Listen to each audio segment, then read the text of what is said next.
কখনো অতীতের দুঃখ বা সুখ বা ভবিষ্যতের দুঃখ বা সুখকে ভেবে ভেবে চিন্তা করে বর্তমানকে নষ্ট করতে নেই। কারণ আপনি ধরুন অতীতে হয়তো খুব সুখী ছিলেন, খুব ভালো সময় কাটিয়েছেন, কিন্তু বর্তমানে খুব খারাপ পরিস্থিতির মধ্যে আছেন, আপনার জীবনে দুঃখে ভরে গেছে। এখন কি আপনি অতীতে যে সুখী ছিলেন সেইটা ভেবে কি এই দুঃখটাকে কমাতে পারছেন? পারছেন না তো। এই সময় আপনি অতীতের সমস্ত সুখকে ভুলে গেছেন।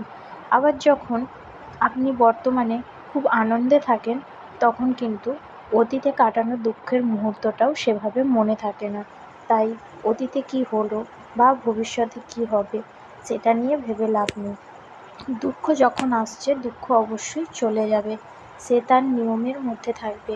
সেটা নিয়ে বেশি কষ্ট পেয়ে নিজের শরীর খারাপ করে লাভ নেই। দেখুন না, আমাদের সবাই দৃষ্টান্ত। করোনার মতো কত বড় রোগ একটা, সব কিছু ধ্বংস করে দিচ্ছিল। চোখের সামনে আমরা এই ধ্বংসলীলাকে দেখেছিলাম, কিন্তু আজকের পরিস্থিতি দেখুন, সেটা কাটিয়ে উঠতেছে। তাহলে এটাই তো আমাদের কাছে অনেক বড় একটা উদাহরণ।